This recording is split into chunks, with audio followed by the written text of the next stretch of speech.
judío que vivió en Holanda. También él tiene un ejemplo en una carta, en una de las cartas a Oldenburg, que es el ejemplo de un parásito en la sangre, que también tiene esta percepción fragmentaria, y él piensa que cada gota de sangre es un mundo aparte de cada otra gota de sangre, y con esta percepción fragmentaria es absolutamente incapaz de percibir la dinámica del sistema circulatorio. Entonces es otro ejemplo muy parecido. Gregory Bateson, bueno, hay una cantidad de ejemplos que no tenemos, creo que no debemos detenernos demasiado en ellos, ¿no? Para nosotros darnos cuenta de que la evolución de la humanidad ha sido degenerativa, esto es totalmente contrario a la visión moderna. Cuando a alguien que está educado en el mundo moderno le dicen esto, le parece que esto es una locura absoluta. Entonces, hay una ciencia que se llama la paleopatología. Sabemos que el patólogo del hospital es el que determina de qué murió el occiso. Y paleo, sabemos que es antiguo, consiste en el estudio de los cadáveres de épocas muy remotas. Esta ciencia, en la mayor parte del mundo, con dos excepciones, no encuentra muertes en masa, ni no solo muertes en masa, sino en verdad muertes que se pueda comprobar que son por violencia ejercida por unos seres humanos contra otros antes del 4000-4500 a.C. Solo hay dos puntos en el mundo donde aparecen a partir del 12.000 a.C. Esto es totalmente contrario a la idea que nos han dado nosotros del troglodita, que cuando encuentra comida y hay otros trogloditas se caen a mazazos y encuentran una mujer y le dan un mazazo por la cabeza y la arrastran a la cueva. Otra cosa que se ha encontrado ha sido una total igualdad sexual hasta épocas muy recientes, también hasta el 4000 o menos antes de Cristo. De modo que parece que muchas cosas fueran distintas de lo que nos han presentado. Podríamos pensar que es el exceso de población lo que produjo la violencia, ¿no?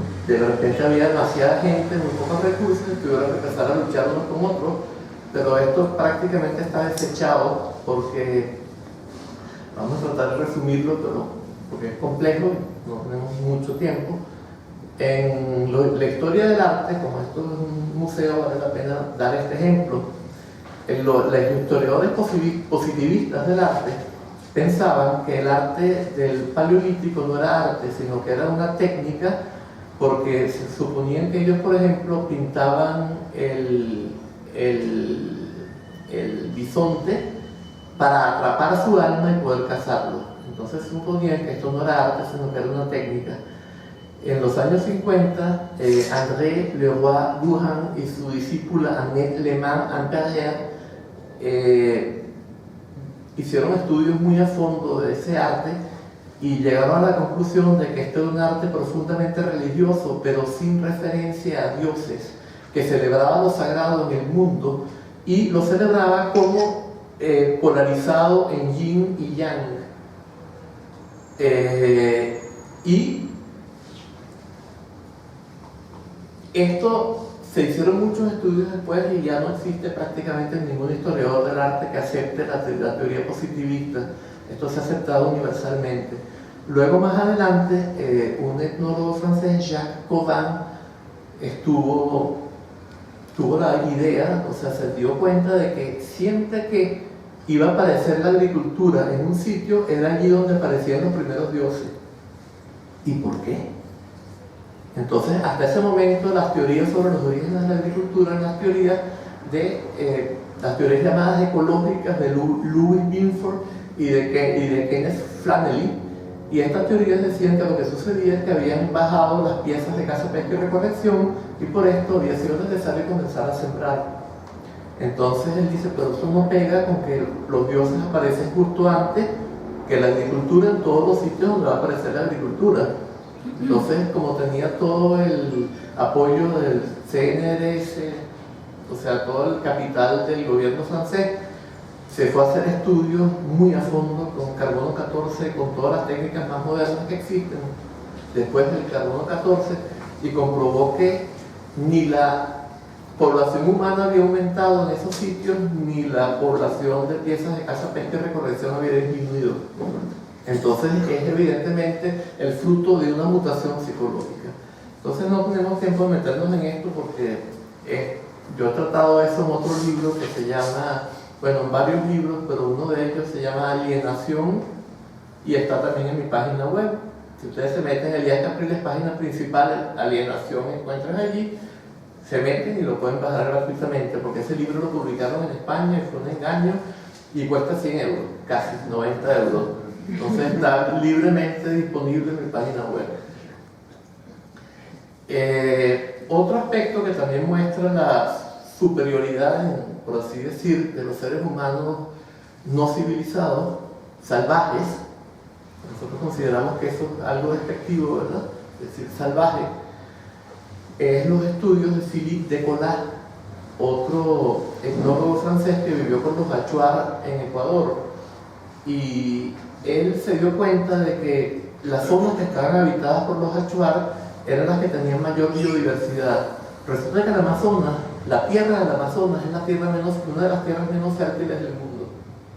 Y es uno de los sitios donde hay mayor biodiversidad. ¿Y por qué pasó esto? ¿Cómo pasó esto? No fue un milagro. Los sitios que han estado habitados por mayor tiempo son los que tienen mayor biodiversidad. ¿Por qué? Porque los humanos fueron responsables por incrementar la biodiversidad. O sea que intervinieron en el medio ambiente para mejorarlo y no para destruirlo. Todo lo contrario de lo que hace el ser humano civilizado. Después se fue a estudiar todo el Amazonas y en todo el Amazonas encontró las mismas pautas. Todo aquello que había estado habitado por mayor tiempo tenía mayor biodiversidad. Entonces, bueno. También Arturo Eisler nos dice, por ejemplo, cómo en el Amazonas hay las chacras de los indígenas amazónicas. Ellos cultivan muchísimos productos en unas pequeñas chacras de menos de una hectárea, hasta 100 productos, y los antiguos lacandones de aquí de México también, en la selva lacandona. Y en ambos lugares sucede que cuando ellos encontraban que había un desbalance, o sea, que empezaba a entrar una plaga, se daban cuenta de que había un desbalance. Entonces agregaban algo, quitaban algo. Por ejemplo, ponían más de cierto cultivo y quitaban un poco de aquel. Modificaban de alguna manera la ecología con una sabiduría intuitiva que evidentemente nosotros no tenemos. Y la plaga se iba por sí sola. Nosotros inventamos un plaguicida que se cuela en las aguas, nos envenena, pasa por toda la cadena alimenticia, va destruyéndolo todo. O sea, la cantidad de especies que se extinguen cada día es increíble. No tengo en este momento el dato a mano porque eso ha ido cambiando de un momento a otro. Pero en todo caso, hay un libro de Tom Dale y Vernon G. Carter que se llama Topsoil and Civilization, y en ese libro ellos muestran cómo casi todas las grandes civilizaciones se destruyeron a sí mismas por el mal uso que hicieron del medio ambiente. Entonces tenemos que los civilizados destruyen el medio ambiente, se destruyen a sí mismos, y los salvajes mejoran su medio ambiente. Evidentemente que los salvajes tienen una sabiduría que los civilizados han perdido. Y nosotros, que somos los más civilizados de todos los civilizados, estamos a punto de acabar con la vida en el planeta, por lo menos con nuestra propia especie, a través del desarrollo tecnológico que hemos hecho para mejorar la vida y crear un paraíso artificial en la Tierra. O sea, verdaderamente a través de la tecnología. Bien. Entonces, bueno, hay una cantidad de mitos griegos que advierten en contra de esto. Por ejemplo, el mito de Prometeo, que le roba el fuego a los dioses. El fuego es la base de la tecnología, y entonces lo castigan atándolo a una roca en el Cáucaso, donde los buitres le roban el hígado, le picotean el hígado y lo desgarran y lo vuelven a crecer de nuevo. Sísifo encadena a Tánatos, la muerte, y nadie muere en la tierra, y entonces lo condenan a empujar una piedra hasta el pináculo del infierno, pero él está encadenado a la piedra, y en lo que llega y la pone encima, se resbala la piedra, lo arrastra hasta abajo, tiene que seguir. Es un poco como la forma como vivimos nosotros, nuestro estado mental hoy en día, que siempre estamos buscando lograr algo, y todo el mundo, esa carrera de ratas por lograr algo, y nunca estamos satisfechos de que hemos logrado algo. Ese es el mismo estado mental. O Tántalo también, que se robó la ambrosía de los dioses y por un tiempo nadie murió en la tierra también, entonces los dioses lo castigaron, lo metieron en un río cuyas aguas retrocedían cuando él intentaba beber de ellas, o sea, en un río para que le diera sed, y bajo unos árboles frutales muy ricos, y cada vez que estiraba la mano también retrocedían las ramas de los árboles. Ese también es el estado mental nuestro, que somos muy parecidos a lo que el budismo llama pretas, espíritus famélicos. Podríamos traducirlo como tántalos también, justamente, ¿no? Toda la publicidad nos crea unos apetitos enormes que nadie puede satisfacer, y ni siquiera los más ricos se sienten satisfechos con esto, porque siempre lo que quieren es tener más. Si yo tengo ya muchísimo, pues tengo que tener muchísimo más. Y entonces, independientemente de cuánto tengamos, somos espíritus hambrientos en este sentido. Bueno, hay muchos otros ejemplos, el del golem. Esta es una tradición cabalística, o más bien hasidín, ¿no? Que crean una estatua de barro y le ponen Aleph Mem Tau, que significa Emet, que es verdad, y entonces este homúnculo le iba a hacer todas las tareas a ellos, iba a crecer siempre un poco como crece la tecnología, y si seguía creciendo les iba a destruir el hogar, que es lo que está haciendo la tecnología. Pero ellos tenían que borrar la Aleph y quedaba la palabra Met, que significa muerte, y entonces el golem se disolvía. Pero se distrajeron y se quedaron dormidos, y el golem creció demasiado, y mientras más crecía, más rápido crecía como la tecnología. Entonces cuando lograron conseguir algo para montarse, para borrar la ley, ya estaba reventando la casa, y entonces cayó todo el barro y los aplastó y los mató. Adelante, Ari, que necesitamos el cablecito porque si no se va a acabar la... Muchas gracias. ¿Sí es así? No, así es. Ese cablecito se mete en el enchufe, que se enchufa, y se mete allá en un huequito que tiene la... Sí, y en el cable de la extensión, ahí bien. Y también en el Chuang-Tzu, el famoso libro chino del taoísmo, tenemos un ejemplo muy parecido. Tenemos un ejemplo que es el de un campesino que dice, el campesino, muchas gracias Bruno, el campesino tenía que siempre ir a buscar alguna fuente que estaba muy lejos y cargarla en 2 baldes, ¿no? Como llevan el agua los chinos, y esto no le permitía cultivar mucha parte de su tierra, solamente una pequeña parte de su tierra. Entonces un día se le ocurrió, si yo hiciera una canalcita por todo el borde de la montaña que fuera bajando gradualmente, podría irrigar mucho más tierra, cultivaría mucho más, tendría más que suficiente y podría vender un excedente y tener más. Y fue a consultar a un sabio taoísta, y el sabio le dijo: si haces eso vas a desencadenar un proceso que va a destruir la humanidad. O sea que siempre ha habido una sabiduría de lo que sucedería si hiciéramos lo que hicimos, y lo que está al borde de destruirnos. Bien, ahora bien, esto tiene una función, que es que nunca la humanidad se daba cuenta de su avidia, que es este error perceptivo al que nos hemos estado refiriendo. Y al haber producido la crisis ecológica y encontrarnos al borde de nuestra autoextinción a través del proyecto de crear un paraíso terrenal por medio de la tecnología, nos damos cuenta de que todo esto está basado en una percepción equivocada, en una percepción basada en la avidia, y que todo este proyecto también estaba equivocado, y que todo lo que se derivó de la avidia, todas estas formas políticas, sociales, económicas, etcétera, que imperan hoy en día, también es indispensable transformarlas si vamos a seguir vivos. Bien, ahora bien, si tenemos que transformar todo, ¿por dónde empezar? En cierto sentido, la transformación tiene que empezar en el individuo. ¿En qué sentido tiene que empezar en el individuo? ¿Por qué tiene que empezar en el individuo? Por lo siguiente, nosotros estamos estructurados, bueno, tenemos dos hemisferios cerebrales, hemisferio derecho, hemisferio izquierdo. El hemisferio derecho trabaja analógicamente y el izquierdo digitalmente, como una computadora de estas de ahora, sí y no. Entonces, esto corresponde a lo que en el proyecto de una psicología para neurólogos de 1895 Freud llamó proceso primario, hemisferio derecho y secundario.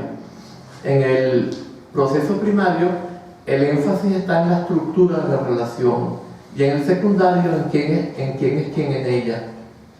Entonces, si yo logro desplazar a la clase dominante y tomar el poder, pero mi estructura es la misma, lo único que va a suceder es que yo voy a tomar el lugar del dominador y del explotador y van a quedar otros en el lugar de los explotados y de los dominados. Y voy a seguir poniendo la percepción fragmentaria que está en la raíz de la crisis ecológica y de todo el deseo de dominar a otros, etc. Y todo este antagonismo que se deriva del desarrollo del segundo tipo de avidia. Entonces ahí no hay solución.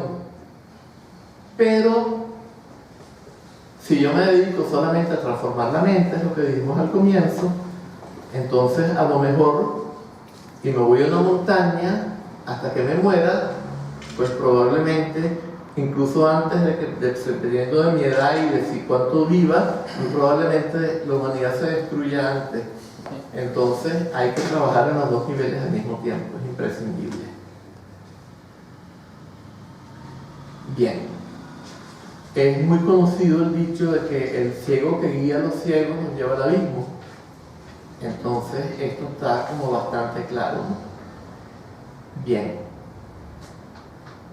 Sin embargo, por supuesto, no significa que si el ciego guía a los ciegos nos lleva al abismo, no significa que entonces tenemos que seguir a alguien que ve como borregos. No. Un lama tibetano que se llama Chogyam Trungpa decía que el amigo espiritual no camina delante de nosotros, sino con nosotros. Entonces esto también es clave, ¿no?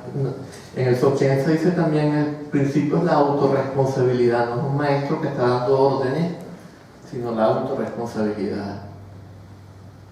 Vamos entonces con esta famosa epogea estética, que produce una apertura parcial de las puertas de la percepción. Sabemos que este ejemplo de las puertas de la percepción es de El cielo y el infierno de William Blake, ¿no? Y que las puertas de la percepción están cerradas significa que percibimos a través de los conceptos habituales, y entonces toda nuestra experiencia es así como decíamos, pálida, débil, poco interesante, aburrida, común, algo a lo que estamos habituados, que damos por sentado. ¿Por qué la gente viaja? ¿Por qué la gente paga por ir a China? Porque cuando va a China, como es muy diferente, pues percibe más intensamente y la gente paga mucho dinero por eso. Por lo tanto, me parece que es bastante evidente que nos aburre, nos fastidia esta forma de percibir, ¿no? Sin embargo, es lo que la mayor parte de la gente vive en esto y no trata de transformarlo. No nos damos cuenta de que esto depende de una estructura interna y no de simplemente irnos a viajar a otro lado, el transformar esto. Bien, entonces el arte que induce la apogea estética es lo que podemos llamar arte visionario.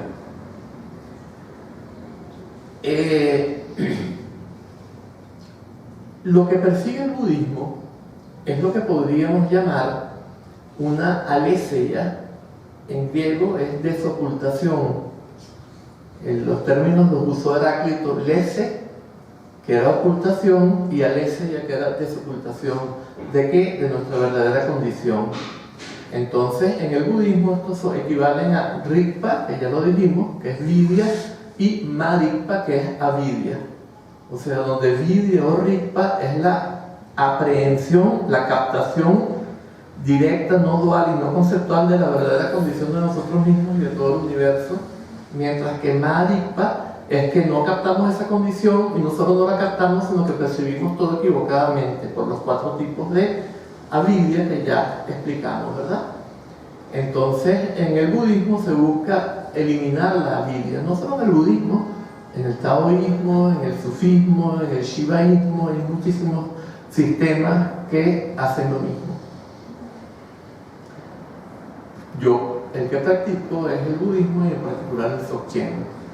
Considero que es lo más apropiado para nuestra época, pero ya si quieren saber por qué, pueden ir a las charlas sobre ese tema que tenemos en Casa Rolma. O pueden leer mi libro Budismo y Dzogchen, o por supuesto libros mucho más sencillos y muy profundos al mismo tiempo, que son los de Chogyal Norbu, que es el maestro en la comunidad Dzogchen. Hay varios, el Cristalero de la Luz, etc. Bien. En todo caso, lo que se busca es la disolución del ocultamiento de la verdadera condición, que es el primer tipo de avidia, la dualidad sujeto-objeto, que es el segundo, la percepción fragmentaria, que es el tercero, y la percepción en términos de conceptos que tomamos por la cosa misma, y por último, el no darnos cuenta de que todo esto es un error. Todo eso es lo que se tendría que disolver. Ahora bien, la estética entonces disuelve el juicio, abriendo las puertas de la percepción, pero no nos da acceso a la vivencia del Rigpa. ¿Por qué? Porque el primer tipo de avidia no se disuelve causalmente. No se puede, o sea, en el budismo se habla de dos condiciones que son sánscrita y asánscrita. Lo que es creado, producido, hecho, intencional, condicionado, y lo que es no producido, no hecho, no intencional, no condicionado, no compuesto. Y la verdadera condición nuestra es lo que siempre estuvo allí. Eso no es creado, ni producido, ni hecho. Todo lo producido, creado, hecho, intencional, es transitorio en el tiempo, se disuelve, y al mismo tiempo es fuente de sufrimiento, por lo que ya dijimos, porque implica la avidia. Ya explicamos por qué la avidia produce carencia de plenitud, sensación de incompletud.